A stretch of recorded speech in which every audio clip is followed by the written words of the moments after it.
திருச்சியை சேர்ந்த ஒரு பெயர் தான் அசோக்குமார். இவர் ஒரு அரசு பேருந்து கண்டக்டர்.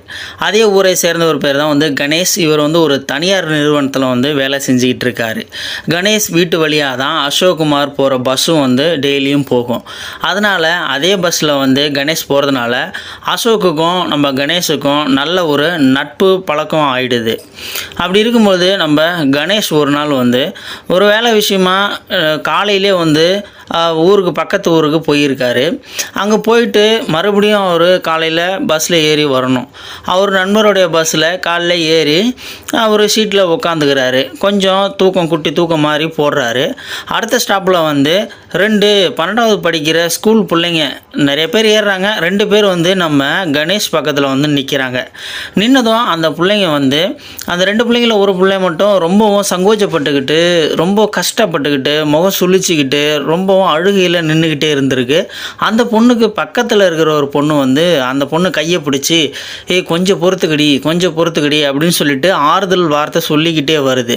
இவருக்கு கணேஷுக்கு டக்குன்னு தூக்கம் கலைஞ்சிருது. என்னவா இருக்கும், ஏன் இந்த பொண்ணு இவ்வளோ கஷ்டப்படுது, ஏன் இவ்வளோ ரொம்பவும் அழுதுகிட்டு இருக்குது அப்படின்னு சொல்லிட்டு யோசிக்கிறாரு. பக்கத்தில் இருக்கிற பொண்ணு மறுபடியும் கொஞ்சம் பொறுத்துக்கடின்னு சொல்கிறாங்க. உடனே இவர் கணேஷுக்கு ஒருவேளை இந்த பொண்ணுங்களுக்கு வயிறு கீறு வலிக்குமோ, இல்லைனா ஏதோ பாத்ரூம் எதனா வருதோ, ஏன் இவ்வளோ அவஸ்தைப்படுறாங்க அப்படின்னு சொல்லிட்டு டக்குன்னு கேட்குறாங்க. என்னமாச்சு, உடம்பு சரியில்லையா, இல்லை வயிறு எதனா வலிக்குதா அப்படின்னு சொல்லிட்டு கேட்கும் பொழுது ஒன்றும் இல்லை அங்கிள் அப்படின்னு சொல்லிடுறாங்க. இவரும் சரி கம்முன்னு உட்காந்துடுறாரு. கொஞ்ச நேரத்துலேயே அந்த பொண்ணு ரொம்பவும் வளைஞ்சி நெளிஞ்சு ரொம்பவும் சங்கோச்சப்பட்டுக்கிட்டு அழுதுகிட்டே இருக்கும்போது பக்கத்து பொண்ணு மறுபடியும் கொஞ்சம் பொறுத்துக்கிடி அப்படின்னு சொல்கிறாங்க. இவருக்கு டக்குன்னு இதை பார்த்ததும் டக்குன்னு ஏஞ்சி வாங்கம்மா அந்த சீட்டில் உட்காருங்க அப்படின்னு சொன்னதும் அவங்க 2 பேரும் டக்குன்னு சீட்டில் உட்காந்துக்கிறாங்க. உட்காந்த கொஞ்ச நேரத்தில் மறுபடியும் அந்த பொண்ணு கையை பிடிச்சிக்கிட்டு அழுவுது. ரொம்பவும் சங்கோச்சப்பட்டுக்கிட்டே இருக்குது. பக்கத்தில் இருக்கிற பொண்ணு மறுபடியும் கொஞ்ச நேரம் பொறுத்துக்கோ அப்படின்னு சொல்லும் பொழுது உடனே இவர் சரி நம்மள்கிட்ட சொல்ல முடியாத விஷயம் எதனா இருக்குது போல இருக்குது, டக்குன்னு நம்ம எப்படி இதை கேட்குறதுன்னு சொல்லிட்டு அவருடைய மனைவிக்கு ஃபோன் அடிக்கிறாரு. ஃபோன் அடித்து அவங்க மனைவி பேர் பாரிஜாதம். உடனே நான் தான் பேசுகிறேன், நான் வர பஸ்ஸில் 2 பொண்ணுங்க வராங்க, அவங்க ரொம்பவும் அழுதுகிட்டு ஒரு பொண்ணு ரொம்ப சங்கோச்சப்பட்டுக்கிட்டு கூனி குறுகி போயிருக்கு. அவங்களுக்கு என்கிட்ட சொல்ல முடியாத பிரச்சனை எதாவது இருக்குது போல இருக்குது, அது என்னன்னு கேட்டு சொல்லு அப்படின்னு சொல்லும் பொழுது அவங்க மனைவி பாரிஜாதமும் சரி அவங்கள்ட்ட கொடுங்கன்னு சொல்கிறாங்க. இவரும் அந்த பொண்ணுங்கள்ட்ட இந்தாங்கம்மா என் ஒய்ஃப் தான் பேசுகிறாங்க, போகிற வழியில் தான் என் வீடு, அவங்க உங்களுக்கு எந்த உதவியாக இருந்தாலும் செய்வாங்க, தயவு செஞ்சு அவங்கள்ட்ட சொல்லுங்கள் அப்படின்னு சொல்லும் பொழுது அந்த பொண்ணுங்களும் ஃபோனை வாங்கி பேசுகிறாங்க. அவங்க பிரச்சனை என்னன்னு சொல்கிறாங்க. என்ன பிரச்சனைன்னு பார்த்துக்கிட்டிங்கன்னா அந்த 2 பொண்ணில் ஒரு பொண்ணு பீரியட்ஸ் ஆகிருக்கு. அதாவது மாதவிடாயால் ரொம்ப அவஸ்தைப்பட்டிருக்கு. பிளட்டு ரொம்பவே லீக் ஆகிட்டு அந்த பொண்ணு வயிற்று வலியே தாங்க முடியாமல் ரொம்ப அழுதுகிட்டு இருந்திருக்கு.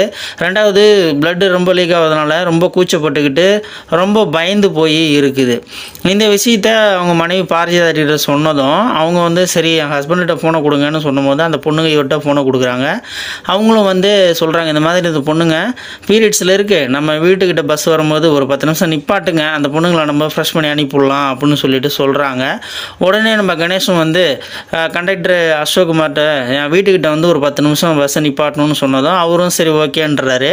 இந்த பொண்ணுங்கள்கிட்ட என் வீடு இங்கே தான்மா இருக்குது வாங்கம்மா அப்படின்னு சொல்லும் பொழுது அந்த 2 பொண்ணுங்களும் யோசிக்கிறாங்க எப்படா இவர்கிட்ட போகிறது அப்படின்னு யோசிக்கும் பொழுது அவரும் சொல்கிறாரு, ஏம்மா என்ன நீங்கள் தப்பாக நினைக்க வேணாமா, நான் அந்த மாதிரி ஆள் கிடையாது, உங்கள் வயசில் எனக்கும் பொண்ணு இருக்குது, இந்த மாதிரி என் பொண்ணு இருந்துச்சுன்னா நான் விட்டுட்டு போயிடுவேனா, தயவு செஞ்சு என்னை நம்புங்கம்மா, என் கூட வாங்க, என் மனைவி வீட்டில் தான் இருக்காங்க, உங்களுக்கான எல்லா உதவியும் செய்வாங்கம்மா அப்படின்னு சொல்லும் பொழுது இவங்க படிக்கிட்ட நிற்கிறாங்க. கணேஷ் வீட்டுக்கிட்ட நேராக அசோக்குமார் பஸ்ஸை நிப்பாட்டுறாரு. உடனே அந்த 2 பொண்ணுங்களும் பஸ்ஸை விட்டு இறங்கி வீட்டுக்கு கணேஷ் வீட்டுக்கு கூப்பிட்டு போனதும் நம்ம கணேஷோடைய மனைவி பாரிஜாதம் இந்த பேடுலாம் ரெடி பண்ணி வைக்கிறாங்க. பாத்ரூமில் அந்த ஒரு பொண்ணை கூட்டிகிட்டு போய்ட்டு ஃப்ரெஷ் பண்ணி விட்டு பேடு கீடுலாம் கொடுத்து கை கால் மூஞ்சிலாம் கழுவி விட்டு ரெடி பண்ணி விட்டு மறுபடியும் அந்த பஸ்ஸில் வந்து ஏற்றி விட்றாங்க நம்ம கணேஷும் பாரிஜாதமும். அப்போது அந்த 2 பொண்ணுங்களும் இவங்கள பார்த்து ஒரு சிரிப்பு சிரிச்சுட்டு ரொம்ப நன்றி அப்படின்னு சொல்லும் பொழுது அப்படியே நம்ம நெஞ்சியை உருக வைக்கிற மாதிரி இருக்குது. இந்த மாதிரியான வந்து ஒரு மனித நேயத்துடைய ஆள்கள் இன்னும் இருக்கிறதுனால தான் நம்ம நாட்டில் வந்து மழையே பெய்யுதுன்னு சொல்லலாம். இப்போலாம் வந்து பிள்ளைங்கள்லாம் வந்து 9 வயசுலேயும் 10 வயசுலேயும் வந்து ஏஜ் அட்டன் பண்ணிடுறாங்க. மாதவிடாய் அப்படின்னா என்னன்னு கூட தெரியாத ஒரு மெச்சூர் இல்லாத வயசுலேயே வந்து அவங்க ஏஜ் அட்டன் பண்ணிடுறாங்க. அந்த மாதவிடாய் வந்து மாதத்தில் இந்த தேதியில் தான் வரும் அப்படின்னு கூட தெரியாமல் அது வந்தால் என்ன பண்ணணும், எப்படி அதை சமாளிக்கணும் அப்படின்னு தெரியாத சின்ன சின்ன பிள்ளைங்கள்லேயே வந்து ஏஜ் அட்டன் பண்ணி இந்த மாதிரி பஸ் ஸ்டாண்டில், ரோட்டில், பஸ்ஸில், ஸ்கூலில் இந்த மாதிரி ரொம்பவே வந்து சங்கோஜம் கஷ்டத்துக்கு ஆளாகிறாங்க. இந்த மாதிரியான சின்ன சின்ன பிள்ளைங்கள்லாம் வந்து நீங்கள் பார்த்தீங்கன்னா உங்களால் முடிஞ்ச உதவியை வந்து அவங்களுக்கு செய்யுங்க. உங்கள் தங்கச்சி மாதிரி உங்கள் பிள்ளைங்க மாதிரி நினச்சி நீங்கள் அவங்களுக்கு வந்து உதவி செஞ்சீங்கன்னா ரொம்பவும் வந்து ஒரு மனிதநேயமிக்க வந்து ஒரு செயலாக இருக்கும். இந்த ஒரு விஷயத்தை சொல்கிறதுக்காக தான் இந்த வீடியோ வந்து நான் பதிவு பண்ணினேன். வீடியோ பிடிச்சிருந்தா ஒரு லைக் பண்ணிக்கோங்க. இந்த வீடியோ முடிஞ்ச அளவுக்கு மற்றவங்களுக்கும் ஷேர் பண்ணுங்கள். அப்படியே நம்ம சேனலை சப்ஸ்கிரைப் பண்ணிக்கோங்க. மறக்காமல் பெல் சிம்லையும் கிளிக் பண்ணிக்கோங்க. நன்றி, வணக்கம்.